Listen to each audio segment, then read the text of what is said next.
Finally today, the leaders here at the CEO Summit are taking part in conversations about keeping Michigan competitive in a global economy. Recently, I sat down with Dan Varner, who's the CEO of Goodwill Industries of Greater Detroit, to hear how his organization is preparing Detroiters for the jobs of the future. Say Goodwill to most people, and they think of the place where they drop old clothes or old furniture they don't need. But Dan Varner, Goodwill CEO, explains that the organization is so much more. It's on the front lines of the push to get more Detroiters ready for work, and they prepare between 9 and 10,000 people a year to enter the job market. So, of course, we do run the iconic thrift stores, which come out of Reverend Edgar Helms' work in Boston years and years and years ago, well over 100 years ago now, that created the thrift store model. But we also, here at Goodwill Industries of Greater Detroit, we're a Tier 1 auto supplier. We run a light assembly and kitting business that serves all of the major manufacturers. And we also run a wholly owned subsidiary called Goodwill's Greenworks that does industrial recycling and asset recovery work for DTE Energy and a bunch of other local companies. So when there's a thunderstorm and the wires come down, we actually take those wires, and if they can be reused, we prepare them for reuse, and if not, we strip them down to their component parts and sell those on the commodity market for DTE. And the work that Goodwill does is complicated by the real deficits that people bring with them to job training. Goodwill does a lot of work with both returning citizens, those who've been to jail and are coming home, and those who are sent to Goodwill to get training and a job rather than go serve time behind bars. Their challenges are staggering. I don't know your story, Anthony. How long have you been here? 2013, actually November will be 5 years. Yeah, is that right? Well, congratulations. Wow. Yeah. So we And how did test you find everybody us? who we serve, and most of these young men and women are reading at a 4th or 5th grade level and doing math at a 3rd or 4th grade level. And that's kind of regardless of what their actual credential may be. Some of them may have actually graduated from high school, but still are performing at that level. And that's kind of our typical educational attainment level for folks. 99% of them are unbanked, don't have a bank account, never have had a bank account, are not employed.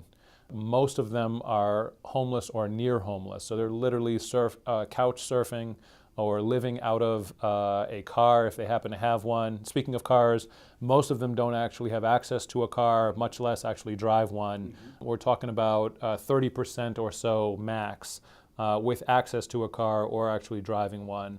Many we're happily getting these resolved now, but with driver responsibility fees and the like, if they did have a license, so that license has been suspended. And the list goes on, like real fundamental challenges to actually getting into the world of work. Varner is certain about the ways in which the deficits he sees at Goodwill were developed. I sort of want you to think a little bit about the relationship between the work you're doing now with the population you're serving now and the work that you used to do as part of Excellent Schools Detroit, trying to make sure that kids in this city get the educational opportunities that they're supposed to. In my mind, they're not unrelated. This is sort of two ends of the same spectrum. That's exactly right. I actually tell, when folks say, well, how did you end up at Goodwill? Because my background, I'm an attorney, but my work background really is youth development and then this education policy work. And they say, well, Goodwill, that doesn't really make sense. And I say, no, it's exactly the same. I've been working with the same group of people, for 20 years. I've just followed them from childhood to young adulthood. And the work is very similar. We do education work, and personal development work is a big part of the work that we're doing with the populations that we serve. So it is very similar work.